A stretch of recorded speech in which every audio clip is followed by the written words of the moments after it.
Well, this is a very special occasion for me. This is the first time that I'm actually sitting opposite my own son. And he was the one that was responsible for bringing us to the truth in the first place. And since then, there have been some tumultuous times. 2,000 years ago, another father sent forth his son. And he sent him into this terrible world to face a terrible conflict. And if Jesus should have failed, then every single one of us would be lost. And every time a child is born in this world, it is subjected to the pressures of this world and the conflict that rages between good and evil. And I don't know how many tears there are in bottles of mothers and fathers, and sometimes of children because of parents, because someone has decided to follow a wrong path. And God, in His wisdom, allows us to build characters and to acquaint ourselves with the truth and to buy it or sell it individually. Because a father cannot program a son or a daughter, nor can a mother program a son or a daughter. They can only provide influences.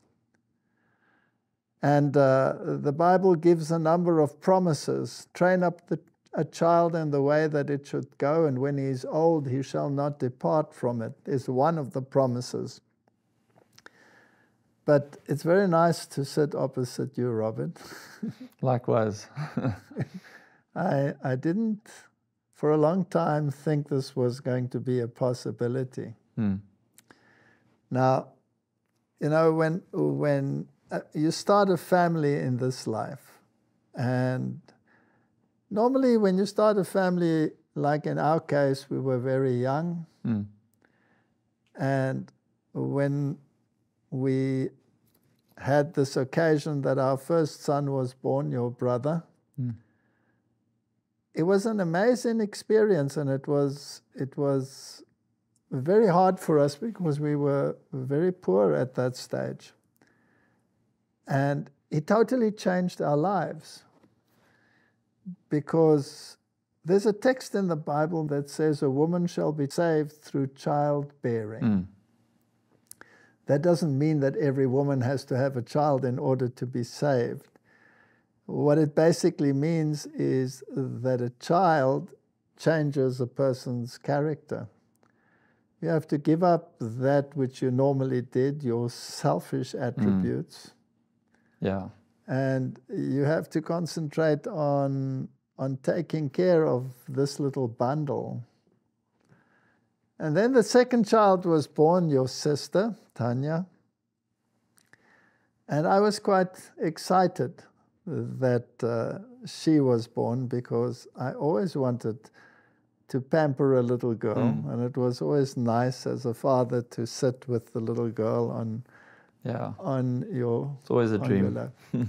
Yeah, you also want to have a little daughter, maybe? I did. I actually wanted a daughter, and then my son came along, and now I can't imagine having a daughter. You know, and I'm so happy to have a son, but I always wanted a daughter, someone to spoil a bit. Yes. Now, my daughter was very good at manipulating me. She had a very strange way of manipulating me. She would want to do something that was basically a little bit naughty, totally naughty. And she would say, "Can I do that?" And I would say, "No, that's not done." And then she would nag, and I would say, "No." Then she'd run up to me and give me a kiss and go and do it. So that you can't do anything about it. How do you react? Anyway, that was the second child.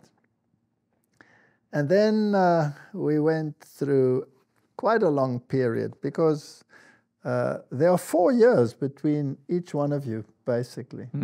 Right? Yeah. So that was quite hard, because that means there were 8 years between you and your oldest brother. Yeah. And you identified more with your sister. Yes. And then when your mother was pregnant with you, she got very ill. And she was more in hospital than she was at home. And she had constant problems with her lungs and constant fevers. And I had to take her to hospital many, many times, and they would put her on to...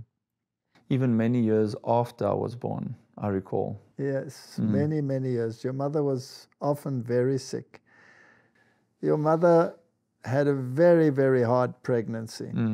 And at one stage, the doctors came to us and said, we believe that the problem is the pregnancy, and we believe that there is sepsis in the uterus, and we recommend an immediate abortion.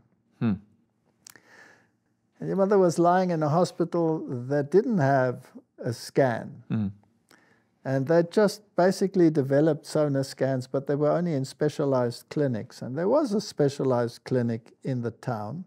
So we discussed it and said, no, we don't want to have an abortion until we know for sure that you are no longer alive.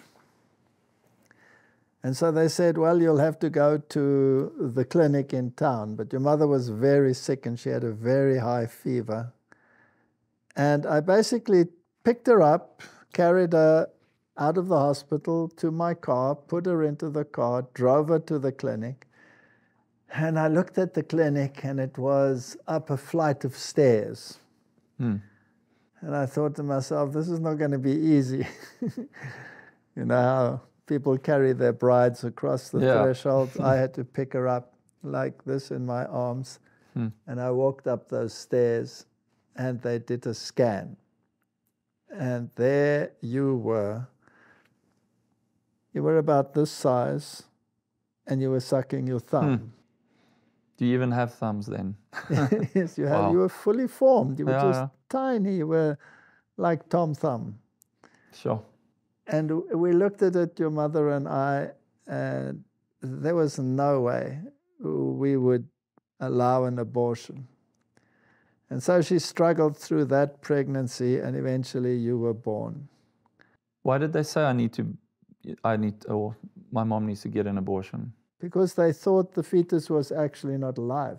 Oh, okay. And it had become septic. They didn't have the scan. They didn't actually take the scan. They didn't have a scan. They didn't know what was going on. So they just suggested at random that we do an immediate abortion to stop the sepsis and the fever and everything that went with it. And when you were born, you were basically an impossible child.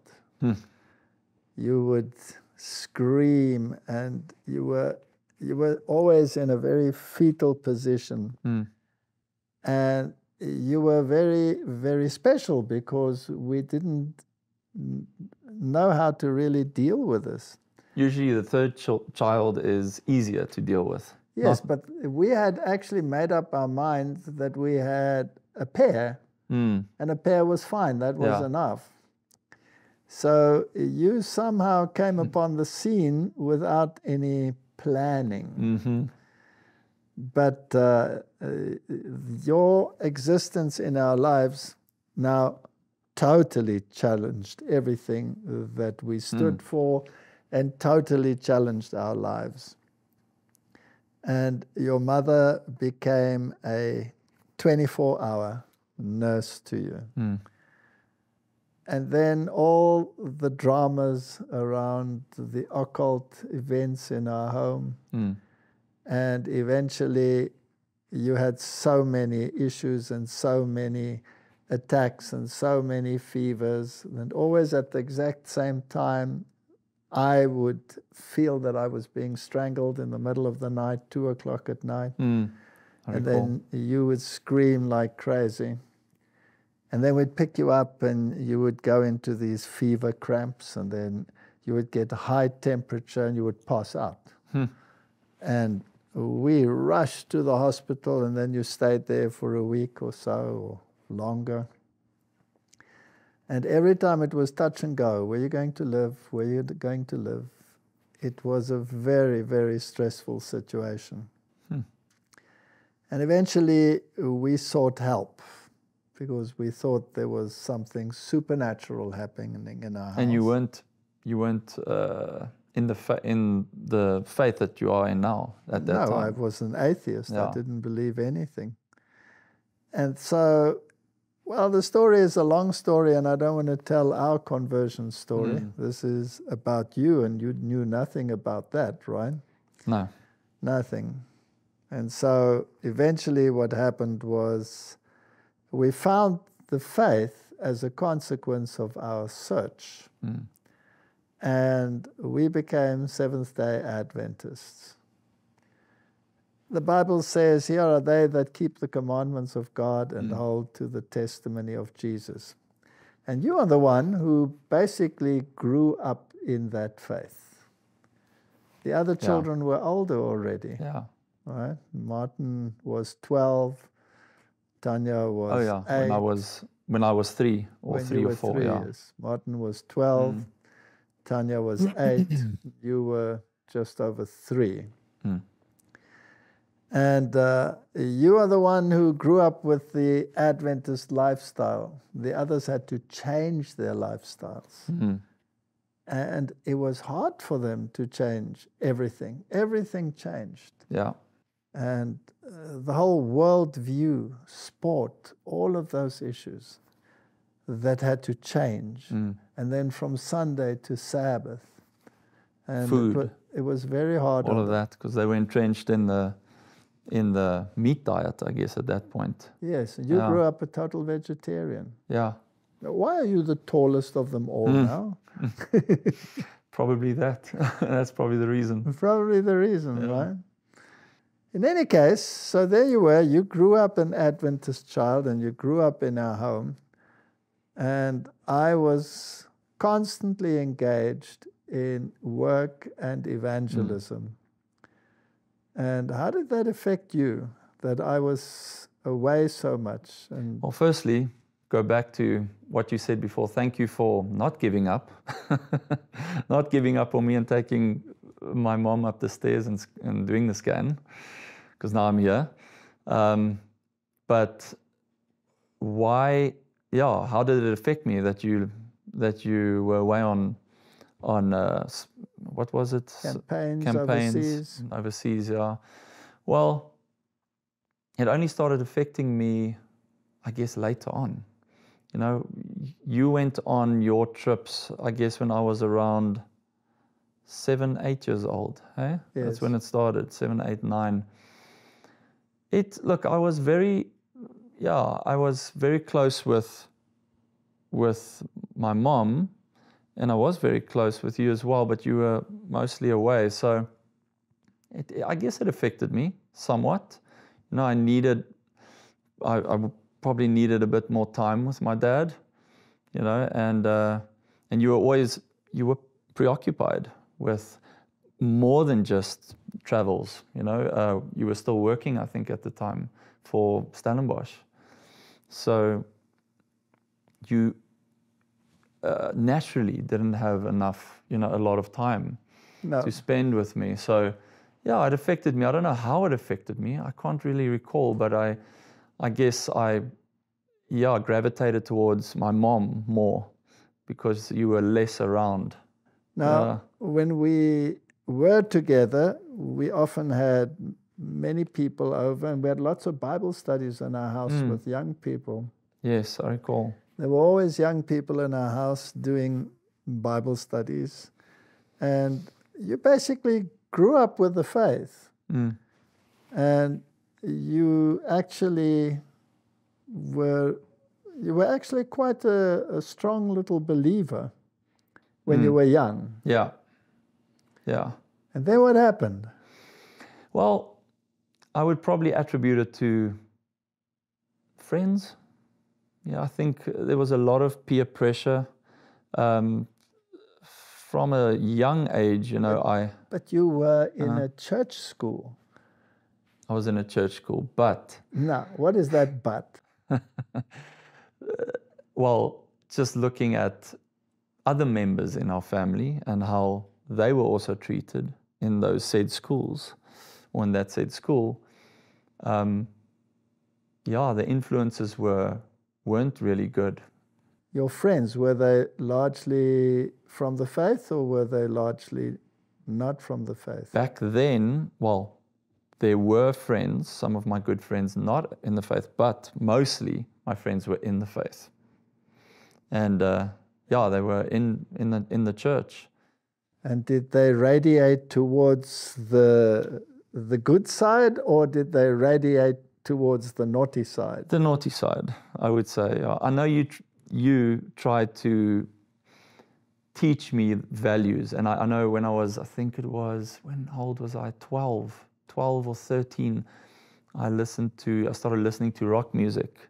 And that was also my friends made me the tapes. It was tapes back then.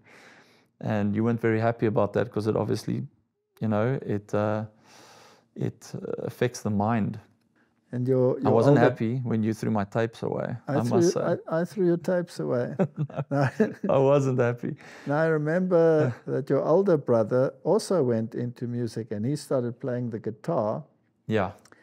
And he started playing very heavy rock kind of music. Back then, I think it was AC/DC. And yes, and we had some books about rock music. Mm. And we tried everything to convince you guys that this was not the right way to go. Mm. And we gave him the books to read. Now, the interesting thing is, these books were supposed to expose the evil. Mm. But it brought out the... Yes. So everything that was evil was explained in there. And instead of turning to the good, it actually encouraged them, yeah. Encouraged them to go and become even worse. Yeah. And then you also went into that lifestyle. Initially, when I was about 9 years old, I know he listened to bad music, and it was a fear factor for me back then. It actually scared me, the tones and the music and the voices. But I remember when we moved, maybe jumping ahead, but when we moved to our next house, the house after that, my friends from church, they teased me because I wasn't listening to the popular music at that time. And that was Def Leppard and Bon Jovi and all those old bands. And that I guess that hurt me in some way because, I felt left out. So I started listening to the music again, behind your back, and that actually had a big influence on me, the music. And then you also started playing the guitar. Yeah, I started in grade 8. Grade 8, I missed grade 8. In grade 9, I wanted to start playing, and the teacher said, you can't actually start now. And I said, please, let me start. And I showed him I could play. He said, you don't play so well, but okay, we'll take you on, in grade, grade 9? No? Yes, grade 9. And I started playing, and I played, and I practiced a lot because I started gravitating towards music and the feelings that it, gave you and all of that. And I started playing, yeah. And and you became quite a good guitarist, and later you played for a band. I played for a band, yes. And the music was always of the best, right? It was the best music you can find. It wasn't the best. It was, I went in sequences. So I started in punk music. It's softer music. It's not hard rock or anything. And we played that type of music in the band. And I was selected the singer and the rhythm guitarist. So, I started listening to more music, and then it went a bit heavier, bit of harder rock, bit of screaming and all of that. We started playing that in the band. And at that point, my band members weren't in the, there was one of my friends, he was in the band, he was from the church, from our church in the faith, and the other two weren't. And we started obviously spending more time with them, and at the band practice, you know, girls started joining and watching us play, and we used to act like the, you know, the punk bands out there, and they used to do very interesting things, you know, like jackass type of stuff, where you sit in a cart and you drive off a hill and you fall and you hurt each other. Stupid things that you hurt yourself, and you just became, and the regard for people became less because we used to, you know, hurt other people as well. How old were you then? I was around 17, I think it was. I don't think I think you bought me the electric guitar. I bought you an electric guitar? I think you did, yeah. It must have been after... Or it was my mom, I can't remember, but it was a red, I think I still have it. I don't play it. She must have told you that you may only play certain kinds of music on it. I can't recall that, but I think it was very persistent. And at that point I was so rebellious that I think I was quite rebellious at that point, and I think she just gave in, said, okay, you can get a guitar, but I think she also did mention, you're not going to play rock on this guitar or anything like that. I'll buy it for you, because all my friends had guitars. And I guess it also permeates to my parents in some degree. It's not always easy with a nagging kid. All right. So tell me, did you at that stage know that you were doing wrong and knew what was the truth and just didn't care, or what happened?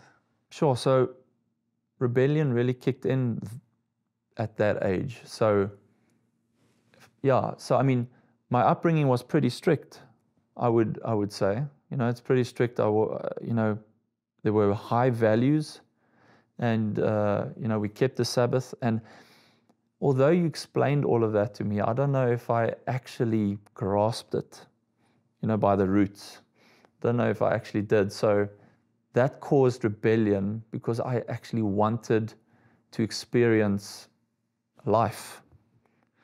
Yeah. And we were trying to bring these values across all the time, and trying to say to you that, you know, we have to be faithful to God. And when you look into the Bible, you have so many examples of parents speaking to their children, or King David speaking to Solomon. Yes. And God himself speaking to Solomon. And, you know, God might not speak to you in an audible voice, but he speaks to you in that still small voice, which is called conscience. And you knew the truth, you knew the right way, but you hadn't bought it and made it your own, right? No.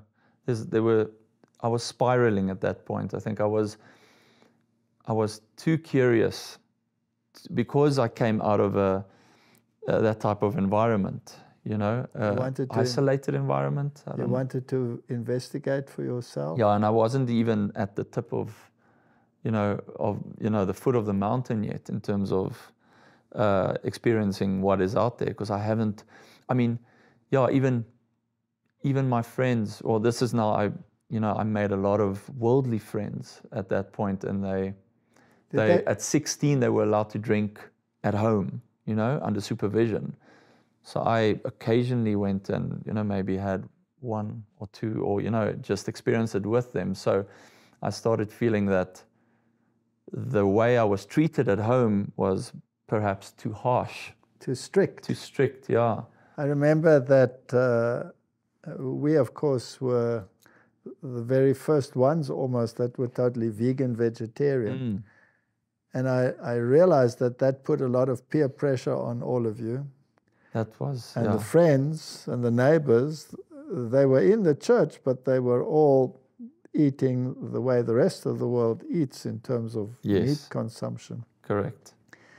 And I remember the first time they convinced you that this diet was a load of nonsense, and you ate a piece of chicken. Can you remember that? Okay, yes. So those are two occasions. So that was with a friend outside of the church. So I went to visit his house, and he made me a sandwich, and I saw chicken on the sandwich, and I said, I don't really eat this. I've never eaten this before.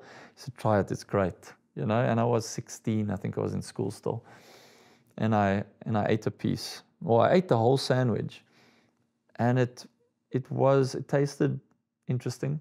It wasn't great, but you're referring to what happened after that. Yes. I'm assuming. You got home and your whole body just burst into urticaria. You had all Hives, of Hives. Yes. All of these bumps on you. Sure. And you got the fright of your life. Yeah, I did. And I asked you, what did you eat? And you said that you ate chicken. And I don't think I was as sympathetic. No, I think you laughed. I laughed and I said, well, that serves you right. Strict laughter or something, yeah. Okay. And then the next occasion, it happened where? So that was my stubbornness. Then my rebellion and my stubbornness was, I'm going to do it again. And I think, I can't remember where or when, but I think I went out with my friends and I ate chicken again. And lo and behold, the next day I had it again. The hives. You were full of hives, full of bumps. Yeah. You looked like a sea monster. And it was worse. I mean, it was actually quite serious. There was times where I couldn't breathe. That actually tells you that if you can have such a strong reaction to just a little piece of chicken, how many toxins must there be in that to create such a massive reaction, right? Yeah. I mean, could it happen other way around? If you hadn't eaten fruit, for instance, and you now eat fruit, could that happen as well? Unlikely. Well, actually, in a way it did, because you get what you call a healing crisis. Oh, yeah. We were all big meat eaters before, which switched to a vegetarian diet. And it's a shock yes, to the body. Your body, for the first time, gets an opportunity to throw out toxins. And I actually got very sick. I got very high fevers, and the whole skin on my back just came off. And thereafter, I was a different person. I felt so much better than I'd ever felt. And you were going through the reverse process. You were going from a healthy lifestyle to a bad lifestyle. Yeah. And then, Robert, something dramatic happened when you were 19 years old. Yes. You were in this rebellious stage. Your mother's knees were totally destroyed. My knees were totally shot, because when God gives you rebellious children, then he makes sure that you have knees so that you can stay on them and beg God to help you in these situations. Yeah. You know the truth, and they just don't want to buy the truth. Off they go. It is the most heart-rending situation that you can have. Yeah, I was actually in a mess at that point, because I studied at 18U, and my mom also left. I think you went overseas, and I stayed with my brother for a year, and I went to college in Northling College. And when I failed, I think I failed my second year. I didn't finish the second year, got a certificate, came back home. You were home, or both of you were home. And then I just sat at home and I did nothing. And that's where I even thought of making a career out of music and even going overseas. At that point, we played live shows in the middle of the forest, where everyone is drinking, and it's not a good vibe. And at that point, you gave me the ultimatum, I think, when I was 18, 19, that I need to study something real or find a place. you gave me that. Well, you had to at that point. I completely agree that that was the right thing to do. But yeah, so back to your question, when we were band practicing, I was 19, and at that point we were quite deep into the Heavy music. Heavy music, yeah.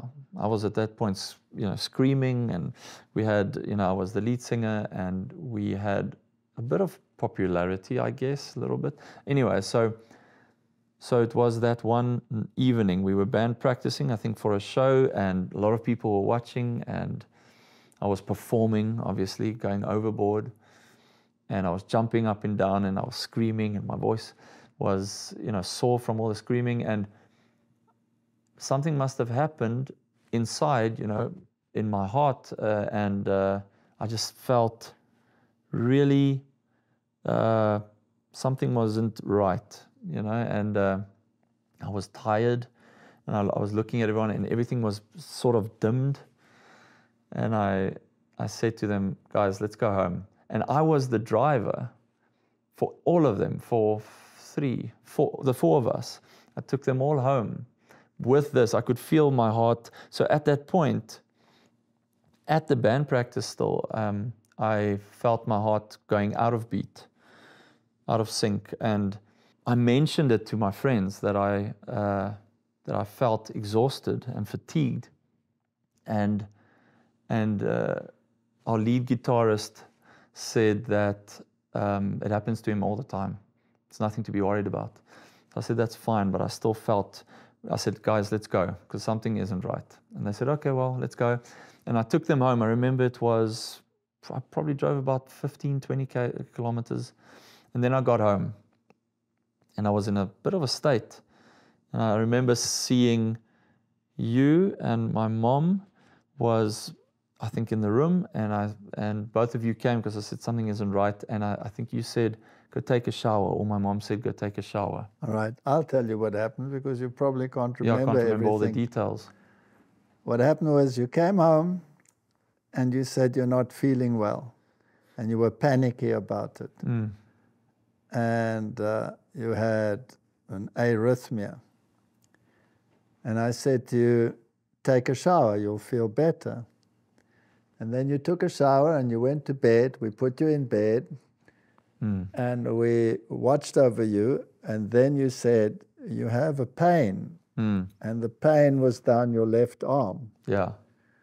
It wasn't excruciating, though. It was just a little bit numb. Numb pain. Yeah. So I had taught many courses on it, being, the professor of medical physiology. And I asked you about the symptoms and exactly where you felt the pain in your arm. Don't recall, yeah. And you showed me the spots where you felt the pain in your arm. And I said, get up, come, quick. And I knew that were the symptoms of a heart attack, but you were 19 years old. Yeah. This was very strange. And I rushed you to the car and put you in the car. And at that very moment, someone came along and wanted to borrow a wheelbarrow from me. Now, we had a medical emergency. Yeah. And this person was parked behind me and insisted on a wheelbarrow. I nearly drove over him, got rid of him, and your mother somehow had to take care of the wheelbarrow, and so she couldn't come along. Yeah. She had to follow afterwards. And I rushed you to the hospital, and you were complaining, and it got worse and worse as we were driving. Didn't I go blind at some point? Yes, you said you couldn't see anymore. Yeah. And then you went totally stiff, and you basically died in my car. You were physically dead in my car. Flatlined, yeah. I was stressed beyond measure. I rushed to that hospital like I've never rushed in a car before. And the emergency door was closed. I nearly took it off its hinges and rushed you in. And there was a young doctor in there. And I said, he's just had a heart attack and he stopped breathing. And you were basically dead. And so they rushed you in and put you on the table, and they brought the machine to shock your heart back into activity. And they said that I should go out, but they didn't have enough staff. So they asked me to come back in to assist. Because I was shaking, I assume. Yes, and the shocking. They first tried to get a tube down, and they put the tube down to get oxygen into your lungs. And then they shocked you. And you reacted, but you reacted violently, and you know, you're very strong. I don't know whether you know that you're very strong. You ripped this thing out of your mouth, and you tore a lot of tissue in there, and then the blood just came running out of your mouth. It was a total mess. And at that moment, your mother arrived. And so she was not in a good state. So they chased her out and chased me out with her. But then they couldn't handle you because you were so strong. So they brought me back in, and then you passed out again. And they shocked you a second time. And you jerked, but you wouldn't come back. Then they shocked you a third time. And then you woke up. Was I fully awake at that point? Fully awake. Because I remember, I think in between the shocks, I woke up. You woke up once when you pulled out the thing. Yes. That's where I saw my mom. Yes. And you, just for a second. Yes. Yes, okay. And then they put you into ICU. And you were absolutely fine. Normal. Now, that's not what you are like if you had a heart attack. So this was not a heart attack. What was it? Yeah. It was something totally different. And what they discovered was that you had an extra nerve. It's called Wolff-Parkinson-White syndrome. Yeah. And this nerve would take over the rhythm of your heart and send your heart into fibrillation. Then there's no oxygen to the brain. And then you basically died. It stopped beating altogether. Now, was that due to, I mean, did that occurrence happen due to the physical exercise I was doing while band practice? One of the symptoms of Wolff-Parkinson-White syndrome is that those who have it, who have this extra nerve, grow up absolutely normally. And then when they reach the 20s, 19, 20, and you were 19, 19, 20, or 21, 22, round about there, then that nerve kicks in and they can die. They die. And then you don't know why they died. You think it was a heart attack. It's quite a rare syndrome. It's not a genetic defect, as it were. It's just an extra nerve in the heart. So when they discovered that, they had to find an electrocardiologist who could treat that syndrome. But there were only 2 in the country. And both of them were on a congress in the United States. Oh, I remember, yeah. Yes, so they weren't there. So now what? They were only coming back in a week. And so the hospital said that we must take you home. Yeah. And we must monitor you 24/7. And at the slightest chance of arrhythmia, we would have to rush you into the hospital in case they had to defibrillate you again. And so we made a bed next to our bed, and you slept next to me. Remember that? I do.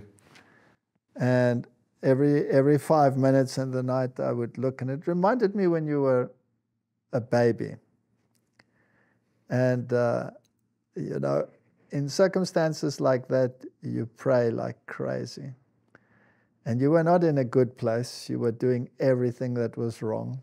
I know that when you are in that band situation, then the drink comes in, and then the drugs come in, and I don't want to go into all the details, but you were a naughty boy. Yeah, I was. I want to read you a verse that sustained us. It's in Isaiah, chapter 49. And it's verse 24 and 25. And your mother and I claimed this promise so many times. Shall the prey be taken from the mighty, or the lawful captive delivered? But thus says the Lord, even the captives of the mighty shall be taken away, and the prey of the terrible shall be delivered. For I will contend with him that contends with thee, and I will save thy children. So to all those parents who write to us so regularly, and all those parents out there that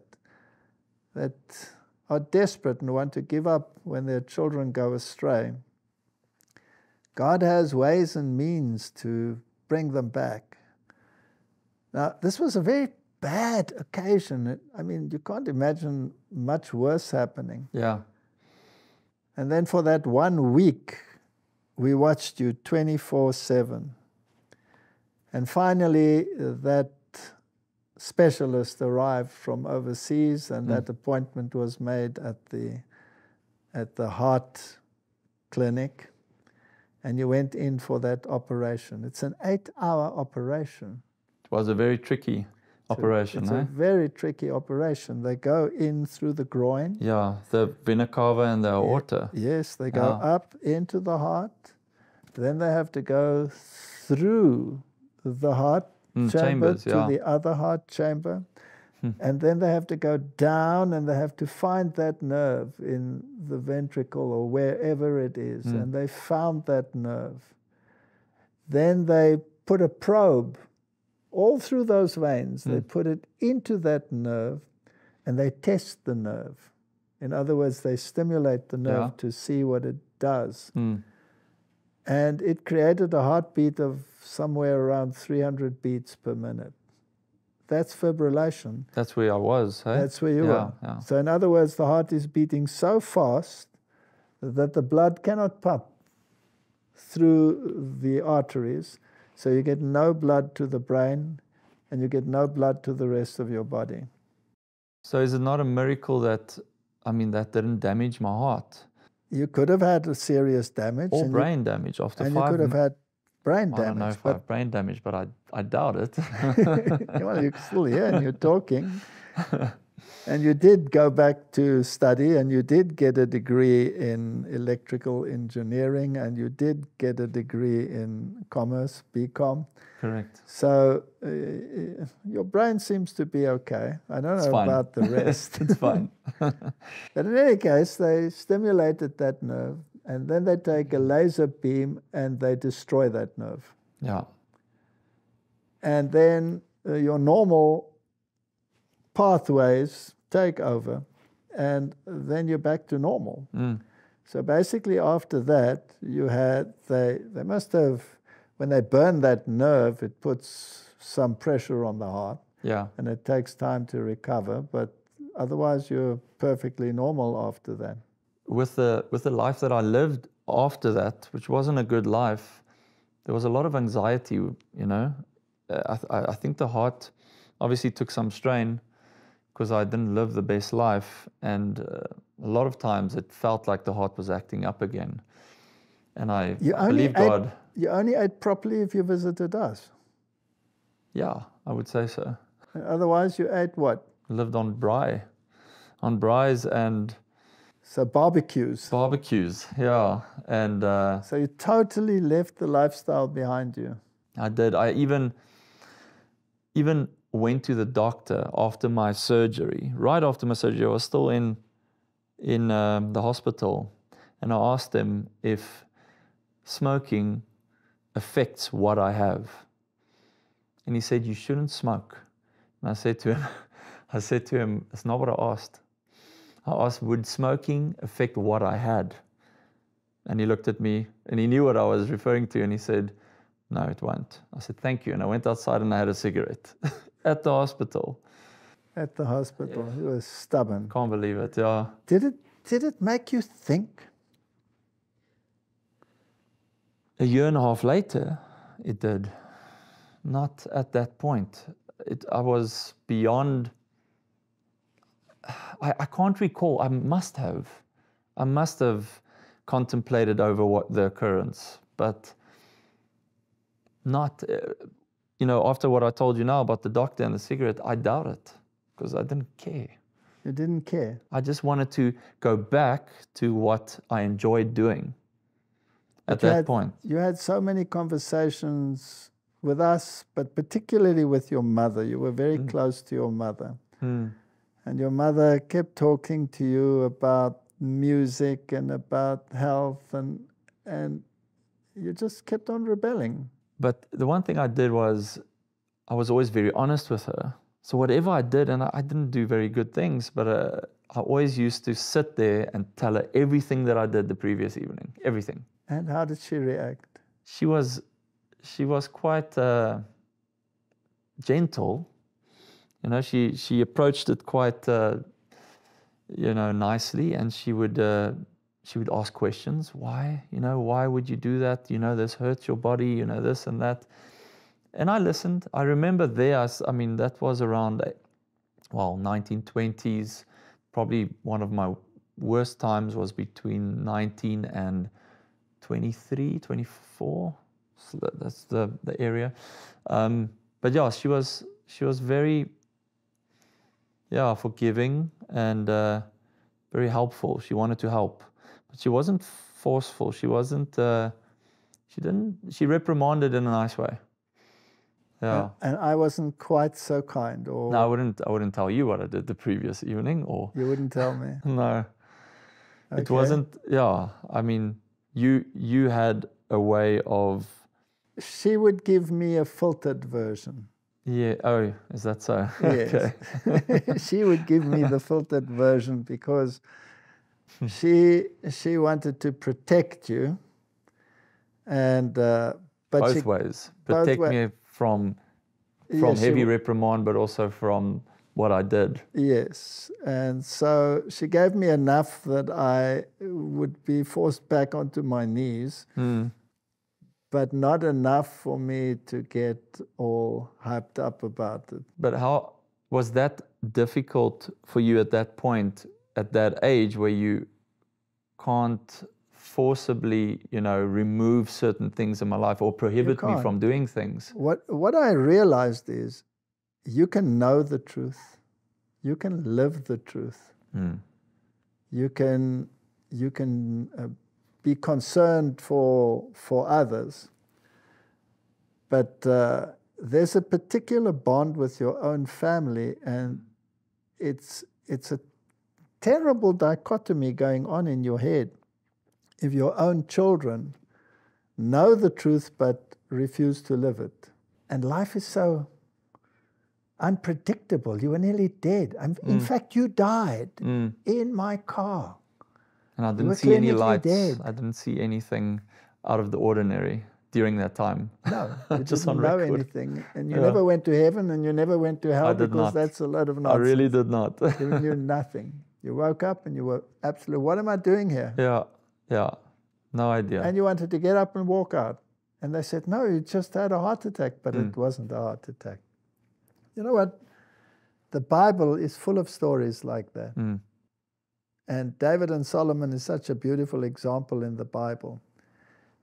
He had everything, Solomon. Yeah. He had the whole truth. He was talking to God on a one-to-one basis. He was the wisest. He was the wisest of them all. It was just amazing. And look what happened to him. And when it comes to the conclusion of the matter, it is fear God and keep his commandments. This is the whole duty of man. Yeah. So you knew all of those things, but you wouldn't come back. And here's the one that brought us into the truth, and he's in the world. Now, your older brother, Martin, he also went into the world. took a different course, but it was different. The rebellion as well. Yes. Yeah. And he's also highly educated and a medical doctor today and all of these things. And he does know the truth and everything that is involved with it. But to actually embrace it in its entirety, or just knowing it and being involved with it, is a big, big difference. Yeah. And there you were, and you were going through this rebellious stage. And how many years did it last? Lasted, so I was baptized at the age of 21. Yes, I remember. Who baptized you? It was a grumpy old man. Are you referring to me as a grumpy old man? I'm just kidding, but yes, you baptized me. Okay, now how do you think I felt knowing that you were so rebellious, and here you come to the point where you said you want to be baptized? The prodigal son comes to mind at that point. You were a prodigal son that came home. Yeah. But you only stayed a short while and you made a U-turn and you went back. Yeah. Why? Again, my friends, my whole life, with you traveling, and it's not your fault or my mom's fault, but I was alone. I was living in Somerset West. I was studying. We didn't have a lot of money. I mean, I got a allowance to pay bills and, certain things. I think you still paid for my rent and all of that, and I got a certain payment. But, in this country of ours, it's pretty normal for young people who are at university age to be separated from your family. Your mother had to leave home when she was 17, and she was basically dumped into the world. Yeah. So in this milieu, when you reach that age, off you go. You go to a university, sometimes you go to hostels. Yeah. And we arranged that you could stay with very faithful people at that stage. And you had your own little flat, and we supported you. But yes, you had the opportunity to work with the church people, but you chose the others, right? I did. But keeping in mind, I only started, rebelling at the age of really 18. And the band aside, I mean, that was a side thing. It wasn't real rebellion. It was 18 and 19, I had my heart attack, and 20, I started experimenting, and 21, I said, I need to stop this. I need to, I knew what the truth was, and I didn't. Did you pray? I didn't pray as earnestly as I do now. I didn't have that connection. I thought it was what I had was actually a very superficial type of faith at that point. And my friends from church, they were also baptized, but we all were in the same clique, and this clique, my church friends, we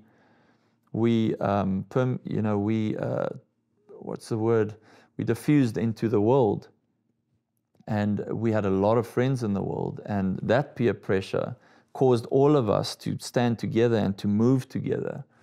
So for me to fall out of my church friends and then lose my worldly friends was too much to bear, I guess. So I remember after getting baptized, one of my friends, Jeremy Sturley, actually, we went and we conducted Bible studies for our friends in the world. Real Bible studies. We had them noted, and we had markers everywhere in the Bible, and we used to go from from paragraph to paragraph and from book to book, and we gave thorough Bible studies. And then after that, it didn't settle. It never settled, I guess is what happened. And I remember my mom came to visit. she visited when she could. And I still said to her, listen, I'm going out with my friends. I'm not going to do anything. I'm not going to drink. I'm not going to, have bad conversations, all of that. I'm just going to go out and I'm just going to hear this band play or whatever at this small bar. And she said, you must watch out, because that's where, God, cannot help you. He cannot abide with you really in that, or abide is the wrong word. But that's where Satan and his angels are. And as I walked in there, I had been, I hadn't been out in that type of scene for a long time. So it was really strange walking in there. And I walked in and I felt out of place.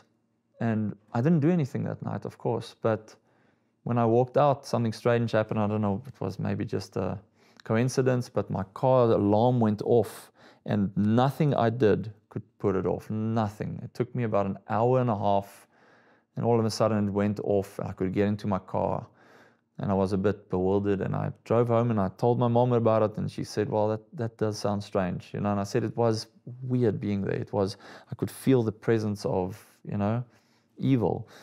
And that carried on, but then you start exploring a bit further. Like, that was okay. It wasn't that bad. And I explored a bit further, but I never went out clubbing or anything like that with my friends. So my best friend who he wasn't in our church, but he was one of my best friends. He came over and he said, listen, we're going to this party. And I said to him, I can't go. I can't go. I've chosen a life that I want to lead. And I saw on his face, he was quite sad, because that look was almost like he's losing me forever. You understand? So I was looking at him and I could see, he said, I'm going. And I didn't understand what that meant, but I felt I lost him. So then I decided, right there and then, I think I decided, I can't do this. It's too difficult. I'm going to lose friends. I'm going to lose all my friends, and I'm going to be alone. And my parents were far away. Probably at that point, I think you lived in the Karoo, not the Karoo, Riversdale. Yes, that's about 350 kilometers away from where you were. Yeah.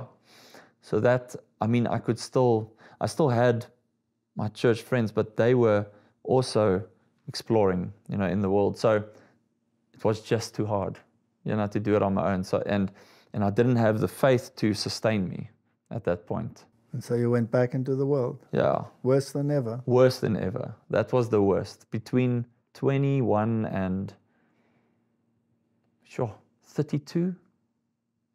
It's a long time. So at 21, 22, 23, I escalated, I explored a lot of avenues that I never should have, and I met my wife actually at the age of 22.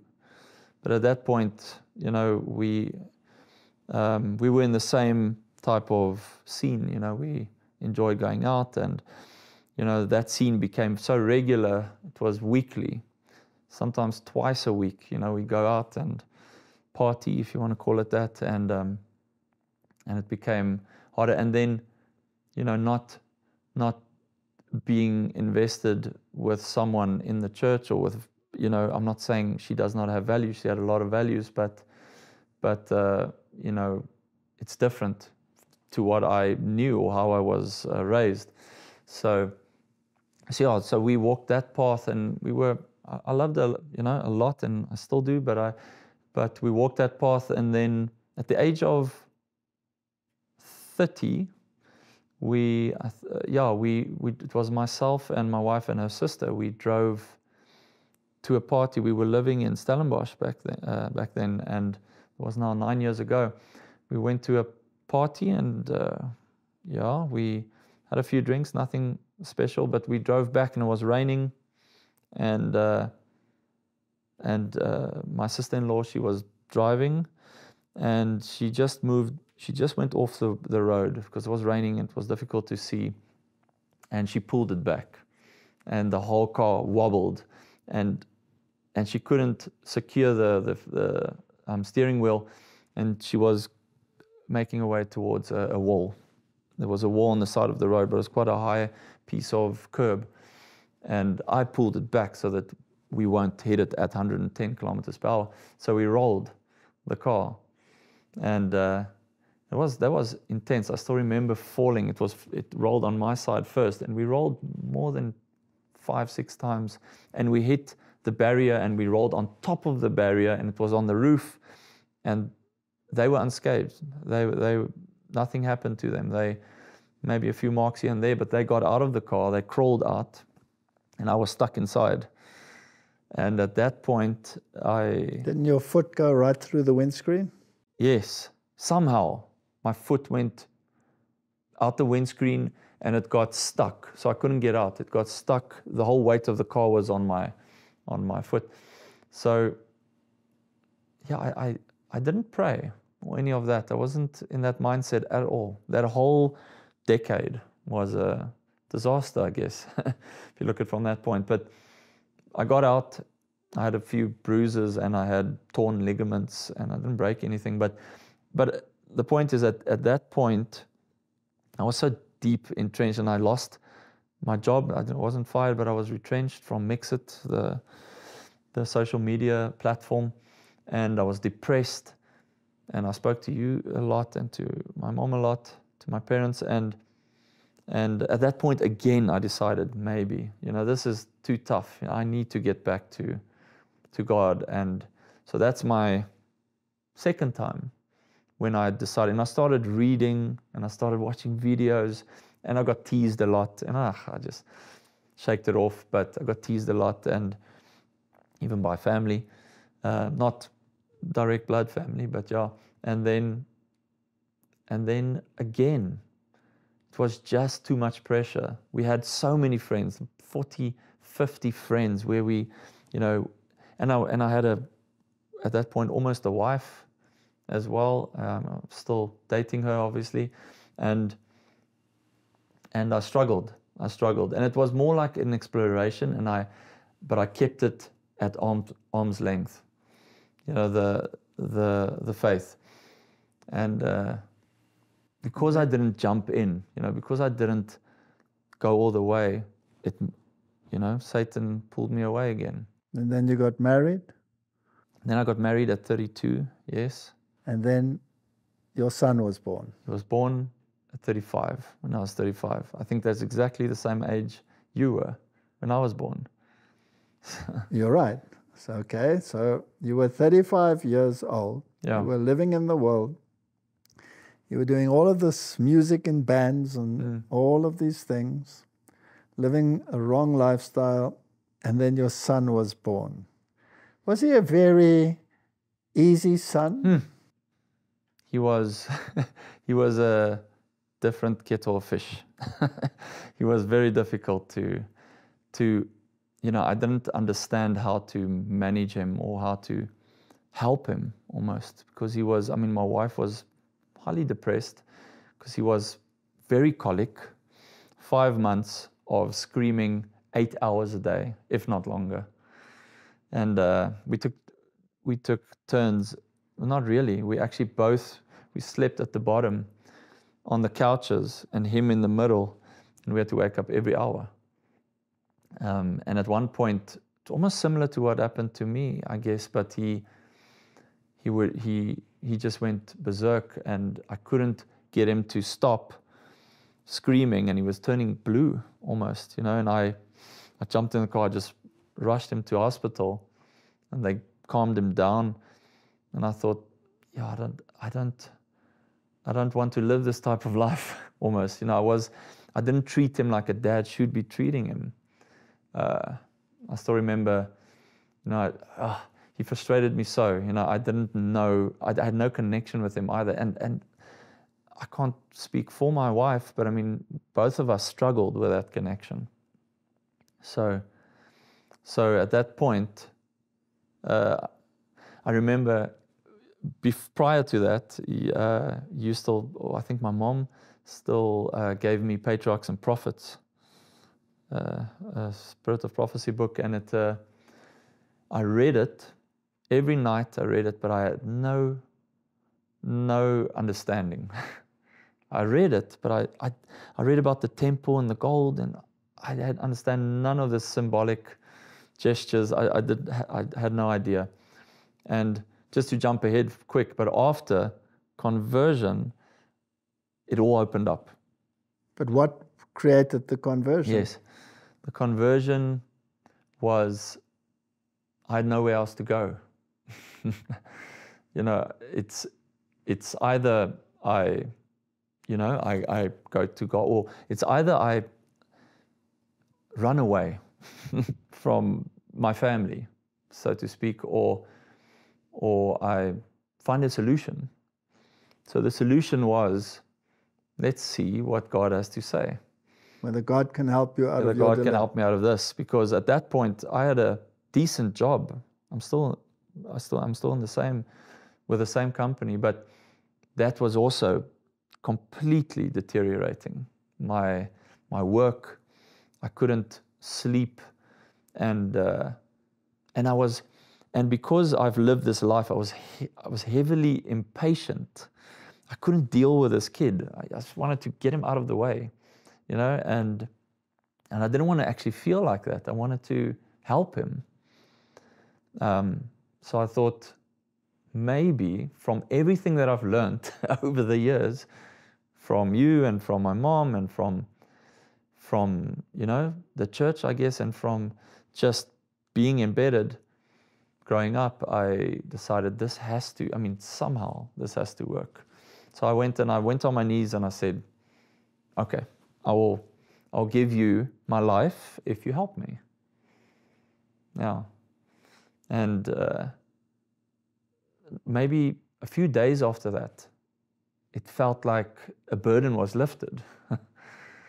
And I tried understanding it, and I think I spoke to you about it a bit. And interestingly enough, through the years, during that time, I think 2015, you actually phoned me and told me about events happening, the Laudato Si and the encyclical and all of that. And I was semi-interested, keen to hear it. I was okay. I wasn't completely rebellious, in that period. I still, in my inebriated state at times, I would preach to my friends and they would enjoy it because I was in the same bubble. You were still in the same bubble, but you were climbing out of it. Yeah, they listened, and it was interesting, but obviously it faded because that's not how you preach the gospel. But yeah, so at that point, when I spoke to you again, then because I gave my life to God, things started making sense, and this was interesting, and it was scary, but it was also enlightening and interesting. So I decided to arm myself with knowledge, and that's what I did. Yeah. And now you're back to where you were when you were a child. Yes.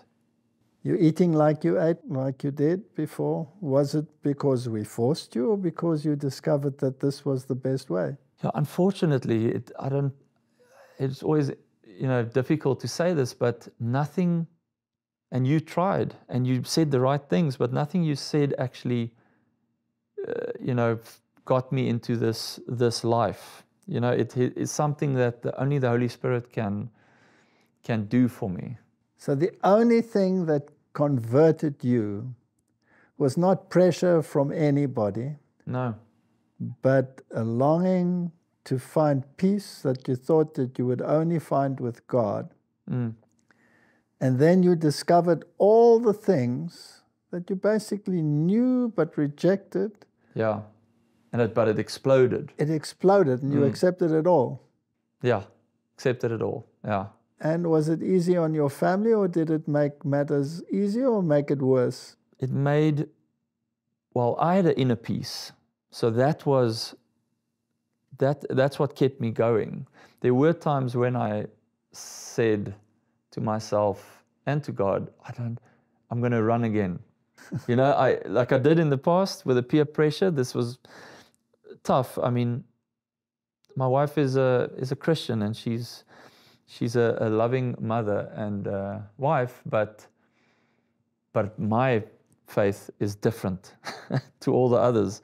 You know, I want to keep the commandments, you know, but that's not the first step, and that's never how I experienced it, because I didn't keep the commandments while searching for Him. I searched for Him, and then as a result kept the commandments. So you didn't keep the commandments to stay on His good side? No, not at all. I was still smoking a cigarette while reading the Bible. And after a while, I was reading the Bible and the cigarette wasn't in the hand. So who changed you? God changed you. God changed me, yeah. So sometimes, no matter how much preaching you receive, it is something that is totally up to God. Yeah. To change. As Jesus said to Nicodemus, you know, so the wind blows and you don't know where it comes from, you don't know where it goes. That's how it felt. Now, I'll tell you from my perspective, we prayed so much for you and claimed these promises that we find in the Bible. Mm. And we often said to God, you know, this is the one who brought us into the church, so He stay behind. Mm.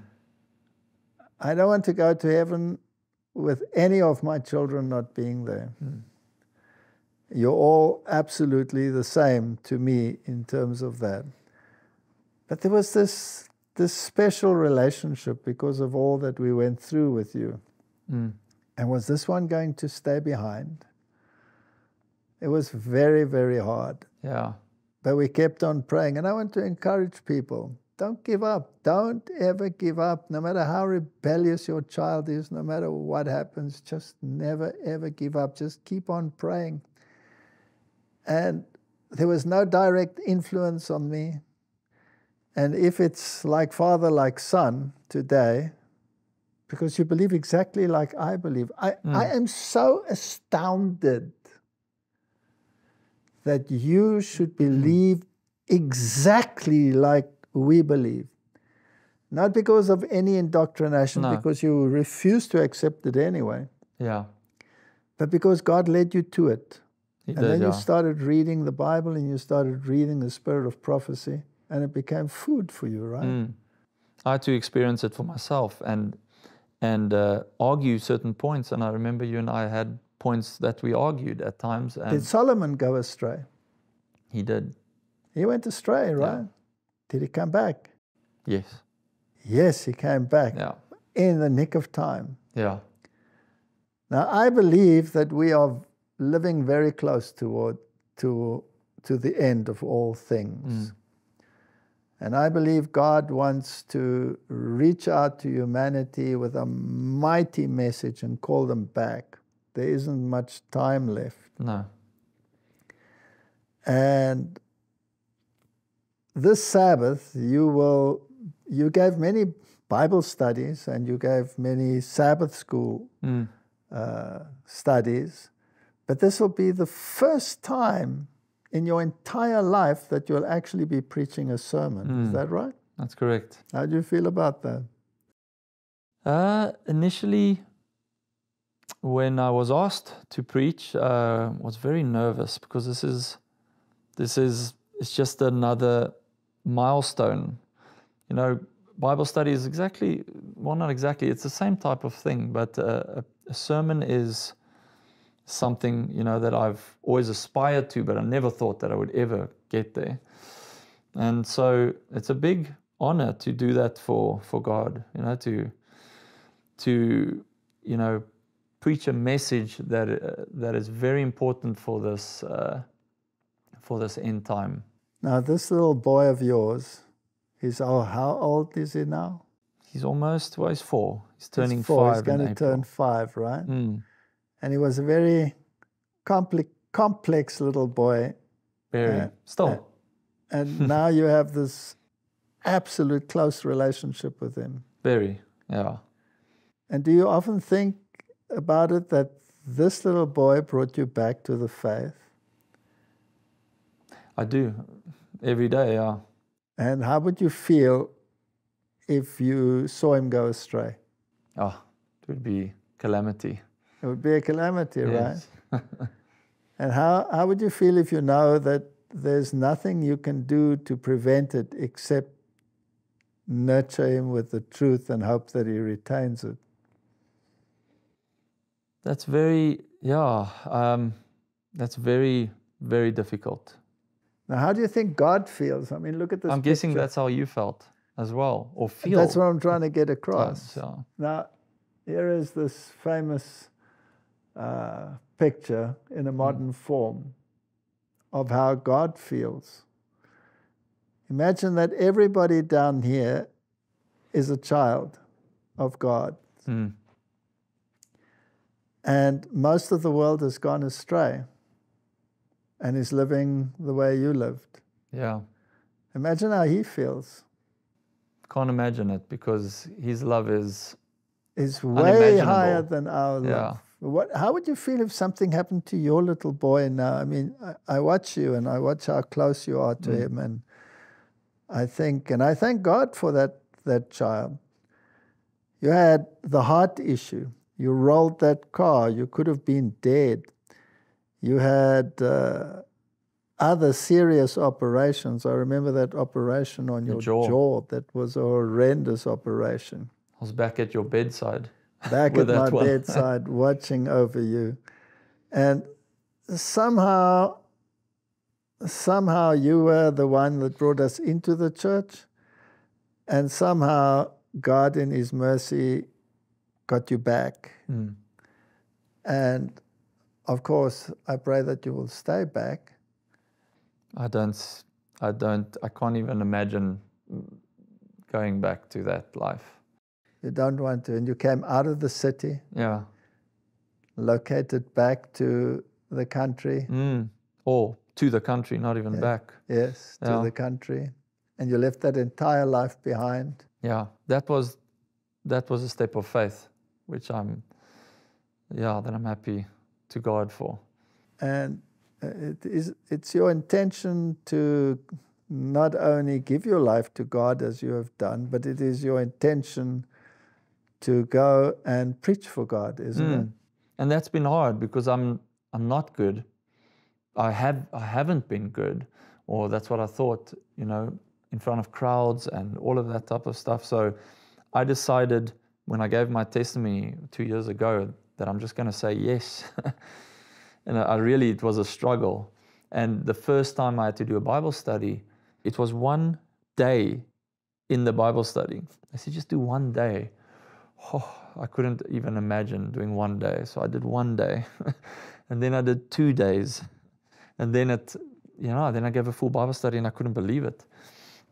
So he meets you where you are, and he lifts you up. Okay, what would be your final words of encouragement to young people who are in the same situation as you were in? I always say, just trust in him. Trust him, even if you don't know him and you don't understand where your life would be after should you make a commitment to him. Just ask him just trust him and have faith that your life will be better. You will have trials, but you'll have a new life, and he'll change you. He'll make you a better and a new person. And once he's done that, once he's brought about this transformation, can you imagine going back to the old life? No. And yet so many times you went back, right? But Yes. this time something changed. Yeah. It solidified. Yeah. It's difficult to pinpoint as to why. Well, not really. You know, I think had my son not been born, things could have been different. I really do. I think God also he also obviously knocks. You need to open the door. So when the Bible says a woman shall be saved through childbearing, can I say that a son can also be Yes, saved through childbearing? Very much so. Well, you know, Robert, I'm so grateful to God that you are sitting here today and believe, not because we drummed it into you, but because you discovered it again for yourself. Mm. And when you really asked for help, you realized that God is a God that keeps his promises. Yeah. And that means that he will keep his promises for the entire time that is ahead of us as well. Mm. And we're heading for tough times, right? We are. And may God use you in the future to bring truth to people. And may we never give up on our children. And may we never give up on humanity. Humanity is in the same boat that he was in. Humanity is often in a worse boat than he was in. But if we pray and we seek God, then he will help us. We'll deliver on his word. You know, Robert, I believe that prayer brought you back to where you should be. And not because you have to now, but because you want to. Mm.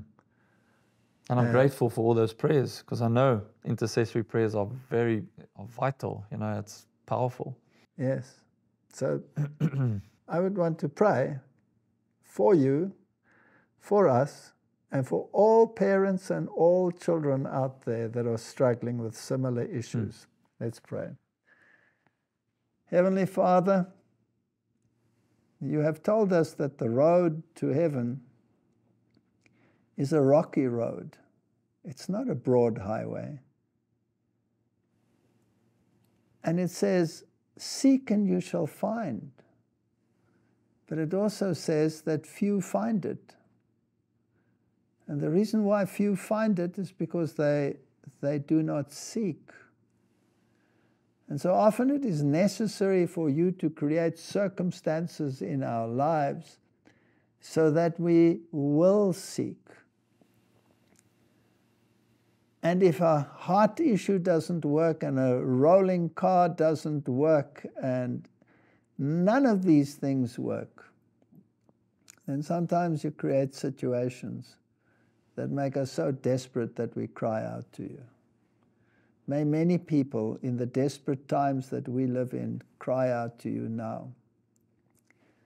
And it is my prayer, as it has been from the beginning, not only to save this son of mine for all eternity, but all my children. And by extrapolation, all the children out there in the world that are without God and know not what it means to discover the love of God. That hand reaching down from heaven is always willing to take hold of us and pull us out of the quagmire that we have become entangled in. Keep our children safe, and not only that, Lord, but use them. Use them to further your gospel and to bring many to the point of decision, that your house may be full, is my prayer in Jesus' name. Amen. Amen.